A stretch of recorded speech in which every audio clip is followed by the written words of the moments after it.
வணக்கம் நண்பர்களே. சினிமாவுக்கு இது ஒரு பெரிய முன்னுதாரணம். தமிழ் சினிமா, இந்திய சினிமா வரலாற்றில் அந்த மாதிரி ஒரு படம் சோலே.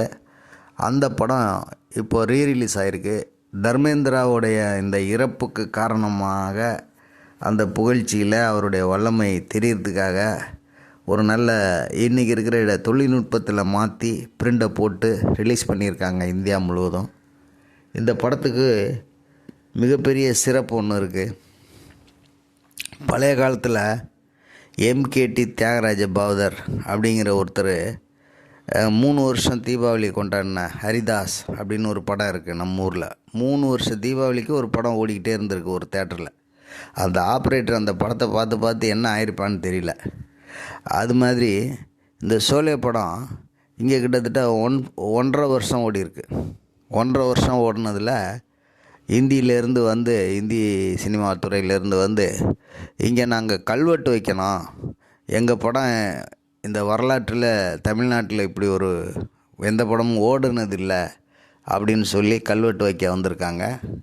வரும்போது அன்றைக்கு தமிழக முதல்வராக இருந்த சிஎம் அவர்கள், இங்கே கல்வெட்டு உங்கள் ரெக்கார்டுக்கு முன்னாடி ஒரு ரெக்கார்டு இருக்குது, ஹரிதாஸ் அப்படின்னு சொல்லிவிட்டு எம்கேடி தியாகராஜ பாவதர், அந்த காலத்தில் அவர் எம்ஜிஆர் மாதிரி, அவர் எம்ஜிஆர் அதுக்கப்புறம் தியாகராஜ பாவதருக்கு அப்புறம் தான் எம்ஜிஆர், அவர் படம் 3 வருஷம் ஓடி இருக்கு அப்படின்னு சொல்லி சொன்னோன்னே அதோடைய உண்மையை தெரிஞ்சுக்கிட்டு இந்தியா முழுவதும் எல்லா ஊர்லேயும் இப்போ கல்கத்தா சினிமா இண்டஸ்ட்ரி உள்ள இடம்தான், அங்கெல்லாம் கல்வெட்டு வச்சுட்டாங்க. ஏன்னா 1.5 வருடம் ஓடின திரைப்படம் அவங்களாம் எடுக்கலை.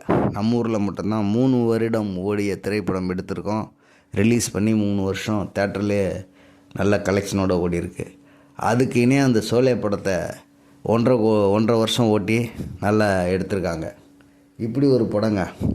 இந்த படத்தில் இன்னொரு பாதிப்பு என்னென்னா, அன்றைக்கி அந்த தொழில்நுட்ப வல்லுநர்கள் எல்லாமே சவுண்டு எடிட்டிங்கு ப்ளஸ் கேமராமேனு, அதுக்கு அடுத்ததாக பார்த்திங்கன்னா காஸ்டியூமரு, ஆர்ட் டைரக்டரு, இவங்க எல்லாமே வெளிநாட்டில் போய் படிச்சுட்டு வந்தவங்களும் ப்ளஸ் கேமராமேன் டைரெக்டாக வெளிநாட்டு வெள்ளைக்காரனே டைரெக்டாக போட்டாங்க.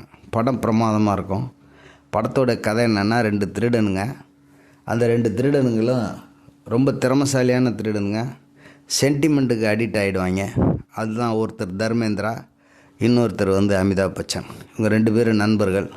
இந்த 2 நண்பர்களும் சேர்ந்து ரொம்ப ஜாலியாக வாழ்வாங்க. கிளைமேக்ஸ் வரைக்கும் ஒரு சீக்ரெட் மெயின்டைன் பண்ணிட்டு வருவாங்க. அவங்க எந்த முடிவு எடுத்தாலும் ஒரு காயினை மேலே சுண்டி போடுவாங்க. அமிதாப் பச்சன்கிட்ட தான் இருக்கும் அந்த காயின். தர்மேந்திரா அந்த முடிவு எடுக்கிறதுக்கு அமிதாப் பச்சனும் தர்மேந்திராவும் அந்த முடிவு எடுக்கிறதுக்கு அந்த காயினை மேலே சுண்டி போட்டால் கீழே தலை வருதா காய் வருதான்னு பூ வருதான்னு பார்ப்பாங்க. அந்த ரூபா காயினில் அதில் பூ தலை தான் சொல்லுவார் அமிதாப் பச்சன். தலை விழுந்தால் இந்த வேலையை செய்வோம், தலை விழுந்தால் அந்த வேலையை பண்ணுவோம்னுக்கிட்டே வருவார். அதுமாரி ஒரு சூழ்நிலையில் ஒரு அம்ஜத் கான் அந்த படத்தில் இப்படி ஒரு வில்லன் இந்தி சினிமா வரலாற்றில் இனிமேல் பிறக்க போகிறது கிடையாது. பார்த்தாலே கொலை நடுங்கும். படத்தில் நேரில் ரொம்ப சாதுவானவர். கமல் விக்ரம்னு ஒரு படம் ஃபஸ்ட்டு எடுத்தார், இப்போ இல்லை, முதல்ல எடுத்த படம். அந்த படத்தில் அவர் ஒரு வில்லன் கேரக்டர்னு கொண்டு வந்து அவரை ஒன்றுமே பயன்படுத்தாமல் விட்டுட்ருப்பாங்க. அந்த மாதிரி ஒரு மாபெரும் கலைஞனெல்லாம் அதில் அறிமுகப்படுத்தியிருந்தாங்க. டேக்கிங்ஸ், அதாவது எடுக்கிற விதம், ஒரு நடிகனையும் ஒரிஜினலாக தத்ரூபமாக கொண்டு வந்திருப்பாங்க. ரொம்ப அருமையாக இருக்கும். இந்த கதையை ஒரு மெகபூபா அப்படின்னு ஒரு பாட்டு இருக்கும். இந்த பாட்டெல்லாம் வந்து எவர்கிரீன், இந்திய வரலாற்றில் ஒரு முக்கியமான படம். இந்த படத்தை இன்னொரு வகையில் சொல்லலாம். தமிழக ஃபிலிம் இன்ஸ்டியூட் இருக்குது பாருங்கள். இந்த ஃபிலிம் இன்ஸ்டியூட்டில் நம்ம அதில் பாடமாக நடத்துவாங்க. இந்த மாதிரி ஷாட் எடுக்கணும், இப்படி வந்து ட்ராக் போடணும், இப்படி வந்து ட்ராலி பண்ணணும், இப்படி கிரேன் ஷாட் இருக்கணும், இப்படி லாங் ஷாட் இருக்கணும், இப்படி தான் படம் எடுக்கணும் அப்படின்னு. வேறு ஆங்கில படமெல்லாம் அது எப்போ 1-2 சொல்லுவாங்க. ஆனால் இதுதான் பெஸ்ட்டு, இதுதான் ரொம்ப முக்கியமானது. தமிழ் சினிமாவில் இந்த யாங் சோப்ரா அப்படிங்கிறவர் தான் அது படத்து டைரக்டரு. சூப்பராக பண்ணியிருப்பாங்க. இந்த கேமராமேன் மட்டும் ஹாலிவுட் கேமராமேன். இந்த நிலமையில் அந்த படத்தை எடுத்து அன்னைக்கு பீரியடில் இப்போ வர்ற அட்வான்ஸு டெக்னாலஜி எல்லாமே அன்றைக்கே பண்ணி முடிச்சிட்டாங்க. இந்த சிசி ஒர்க் மட்டும்தான் பண்ணலை, இருக்கிற டெக்னிக்கல் ஒர்க்கை வச்சு அன்னைக்கு இருந்த தொழில்நுட்பத்தை வச்சு அருமையாக பண்ணியிருப்பாங்க. இப்போ என்னமோ புதுசாக எடுத்த படம் மாதிரியே இருக்கும். இப்போ வர்றவங்கலாம் ஒன்றும் அப்படி எடுக்கிறது இல்லை. அந்த இன்ஸ்டியூட்லேருந்து பாதித்து வந்து வெளியே வந்து படம் எடுக்கிறவங்க எல்லாமே இந்த படத்தில் இருக்கிற ஒரு இன்ஸ்பிரேஷனை எடுத்து படத்தில் வைக்காமல் போகவே மாட்டாங்க. ஊமை விழிகள்னு ஆபாவனான் சார் ஒரு படம் பண்ணார். அரவிந்தராஜ் சார் தான் டைரக்டரு. அந்த படத்தில் கூட Arun Pandian character, Amitabh Bachchan character, Chandrasekhar character, நம்ம தர்மேந்திரா கேரக்டரு, இந்த மாதிரி வச்சுருப்பாங்க. அதுக்கு அடுத்தது திரும்ப இவர் நம்ம இப்போதைக்கு பெப்சி யூனியன் தலைவராக இருக்கார், ரோஜா மேடம் ஹஸ்பண்டு, அவரும் படம் எடுத்தார். உழவன். அது என்ன படம் அது?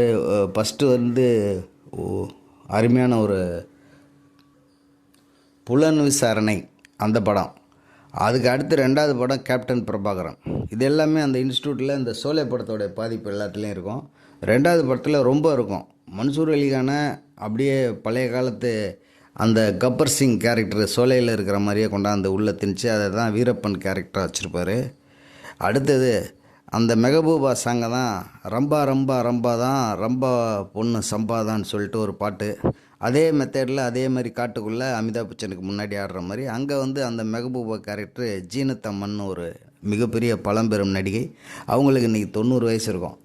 அந்த அம்மா அந்த டான்ஸ் ஆடியிருப்பாங்க. அந்த கப்பர் சிங் கேரக்டரு எப்படி காட்டுக்குள்ளே அந்த சாங்கோ அதேமாரி இந்த ரம்பா ரம்பா ரம்பா தான் ரம்பா பொண்ணு சம்பாதாங்கிற சாங் இதில் வச்சுருப்பாங்க. இது மாதிரி இந்த பழைய படங்களில் இருக்க இன்ஸ்பிரேஷனை எடுத்து வச்சு படத்தை ஜெயிச்சு எல்லோரும் மிகப்பெரிய இடத்த டச் பண்ணாங்க. அப்பேற்பட்ட படம் இப்போ தமிழகத்தில் ஓடிக்கிட்டு இருக்கு.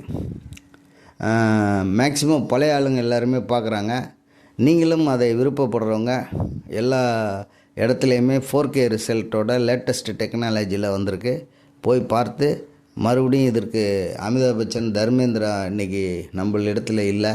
அவருக்கு ஒரு மரியாதை செலுத்தும் விதமாக அவர் எப்படி படத்தை அந்த காலத்தில் மேக் பண்ணியிருக்காங்க, என்ன மாதிரி நடிச்சிருக்காங்க அப்படிங்கிறதெல்லாம் பாருங்கள். நன்றி, வணக்கம். மேலும் நண்பர்களே, இந்த படத்தில் நடித்த 2 கதாநாயகிகளையும் தர்மேந்திரா ஹேமா மாலினி மேடத்தை கட்டிக்கிட்டார்.